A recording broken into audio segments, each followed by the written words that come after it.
नमस्ते, CA Pooja Purwal this side. Welcome to PJG and tax consultancy. बहुत सारे हमें क्वेरीज़ रिसीव हो रही थी कि नोटिस इस बार बहुत सारे लोगों को जो है निकले हैं। तो आज हम बात करेंगे नोटिसेस के रिगार्डिंग, और कुछ और हम एक्स्ट्रा बातें करेंगे कि इस बार के रिटर्न्स फाइल करते वक्त अपने को क्या क्या चीज़ें जो हैं वो ध्यान में रखनी है। तो सबसे पहले मैं बात करूँगी ITR 4 की, जो कि हो गया बिज़नेस कैटेगरी के जो लोग हैं, जो भी लोग ऐसे हैं जो बिज़नेस कर रहे हैं या प्रोफेशनल्स हैं, जैसे कि सीए हैं, डॉक्टर हैं, इंजीनियर्स हैं, उन लोगों के लिए जो रिटर्न्स की बात करेंगे वो हम आज कर रहे हैं। तो रिटर्न भरने के लिए पहले क्या क्या ज़रूरी होता है, हम पहले उन पे बात करेंगे, फिर हम उन सारे पॉइंट्स पे बात करेंगे कि पिछले साल जो नोटिसेस निकले थे वो क्यों निकले थे, उनके पीछे क्या क्या कारण रहे, जितनी फाइल्स हमने देखी है, जितने नोटिसेस हमने रिजॉल्व करवाए हैं, हम उनके भी यहाँ पर बात करेंगे। तो सबसे पहले मैं बात करूँगी कि ITR के लिए डॉक्यूमेंट्स चाहिए क्या क्या। तो सबसे पहले आपको चाहिए होता है आधार कार्ड हो गया, पैन कार्ड हो गया, आपका बैंक स्टेटमेंट हो गया पूरे साल का, कुछ अगर आपने LIC वगैरह ले रखी है तो उनकी रिसिप्ट्स हो जाती हैं, इंश्योरेंस बेसिकली अगर आपने कुछ ले रखा है, अगर आपने कुछ ATD में लिया हुआ है, मेडिकल इंश्योरेंस से रिलेटेड कुछ लिया हुआ है, या फिर जैसे आपका कोई होम लोन वगैरह है तो उसका स्टेटमेंट चाहिए होता है। उसके अलावा अगर आपने PPF में पैसा लगा रखा है तो उसका स्टेटमेंट चाहिए होता है। अगर आपने कोई एजुकेशन लोन अपने बच्चे के लिए ले रखा है तो उसका स्टेटमेंट चाहिए होता है। सेविंग बैंक का आपको इंटरेस्ट पूरा पता होना चाहिए कि कितना इंटरेस्ट आपको मिला, तो आप बैंक से वो भी स्टेटमेंट से पता चल जाएगा आपको। FD के इंटरेस्ट कितने कटे हैं ये आपको उससे देखना होता है रिटर्न फाइल करने से पहले। तो बेसिकली ये कुछ चीज़ें हो गई, और जो डिटेल्ड है हम कैप्शन में मेंशन कर देंगे क्या क्या चीज़ों की रिक्वायरमेंट रहती है।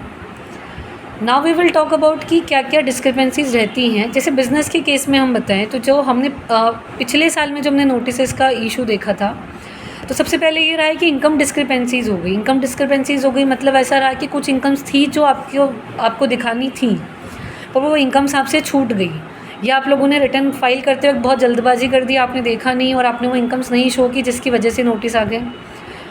सेकेंडली ये रह गया कि कुछ इनकम्स आपको पता थी कि ये इनकम हमारी है, पर आप लोगों ने जानबूझ करके, कई बार ऐसा रह जाता है कि हम नहीं दिखाते ये सोच के कि डिपार्टमेंट को पता नहीं चलेगा।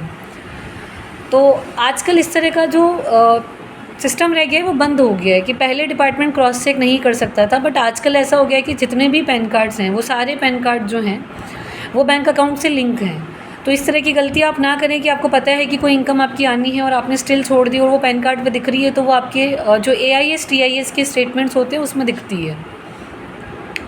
थर्ड आपका एक इशू ये रह जाता है कि इनकरेक्ट डिडक्शंस ले लिए। बहुत सारी बार ऐसा हो जाता है कि आपको किसी ने कह दिया कि आपको रिटर्न 7 लाख का भरना चाहिए था, 8 का भरना चाहिए था, 9 का भरना चाहिए था, पर उन केसेस में ऐसा हो जाता है कि फिर आपकी टैक्स की लायबिलिटी बन जाती है। तो उसे बचाने के लिए ये कर दिया जाता है कि आप उसके अंदर कुछ भी डिडक्शंस ले लेते हैं जो कि इनकरेक्ट डिडक्शंस होते हैं। बेसिकली वो सारे डिडक्शंस आपने लिए नहीं होते, जैसे LIC हो गया या इंश्योरेंस हो गया।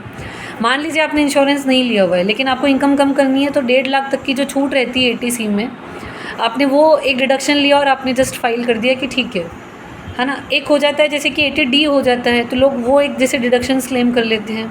उसके अलावा भी ऐसे बहुत सारे डिडक्शंस हैं जो क्लेम किए जा सकते हैं, जिनकी क्लेम करने की वजह से क्या होता है आपका टैक्स बच जाता है, बट जनरली आप उसके लिए एलिजिबल नहीं होते और आपने क्लेम कर लिया क्योंकि आपको ऐसा लगता है कि डिपार्टमेंट ने क्रॉस चेक नहीं कर पाएगा। फोर्थ हो जाता है कुछ हाई वैल्यू ट्रांजैक्शंस हो जाते हैं। बहुत सारी बार ऐसा हो जाता है कि आपने कोई बहुत बड़ा ट्रांजैक्शन कर दिया जिसमें आपके अकाउंट में बहुत बड़ा पैसा आया है या गया है, आपको ऐसा रहा या आपको ऐसा लगा कि ये बात हमें नहीं बतानी चाहिए, आपने नहीं बताया और वो बैंक के अंदर रिकॉर्ड हो गया क्योंकि वो आपके पैन कार्ड के ऊपर रिकॉर्ड हो गया, तो इससे क्या डिपार्टमेंट को पता चल जाता है। एक हो जाता है 26 AS में मिसमैच, यानी 26 AS में मिसमैच। मान लीजिए कि आपको कहीं से रिफ़ंड आने हैं, TDS हो गया या TCS हो गया या कुछ और हो गए, वहाँ ऐसा हो जाता है कि आपने ज़्यादा क्लेम कर लिया और वहाँ पर 26 AS के अंदर कम दिखाया। अगर इस तरह का कुछ केस रहेगा तो उस केस में ऐसा रहेगा कि आपने ज़्यादा डिडक्शन ले लिया जितना आपसे का बन रहा था। मान लीजिए आपका 25,000 का आना था, आपने 26,000 क्लेम कर लिया, तो उस केस के अंदर आपको नोटिस आने की संभावनाएँ रहती हैं। उसके बाद हो जाता है कभी कभी कुछ रैंडम स्क्रूटनीज आ जाती हैं, अगर आप मान लीजिए उससे कंप्लाई नहीं कर रहे हैं या आपको कोई प्रीवियस नोटिस डिपार्टमेंट से निकले हुए हैं, आप उन सबको इग्नोर कर रहे हैं, या फिर मान लीजिए आपको कोई आपने छोटे मोटे लोन्स के अमाउंट्स ले लिए, मान लीजिए आपने किसी और बिजनेसमैन से ले लिया, या मान लीजिए आपने बैंक से कुछ लिया और आप लोग उनको रिपोर्ट ही नहीं कर रहे हैं, तो उन केसेस के अंदर ऐसा रहता है कि 100% चांसेस होते हैं कि आपको नोटिस आएंगे और पिछले सालों में आए भी हैं। I hope this video is helpful to you. Thank you so much.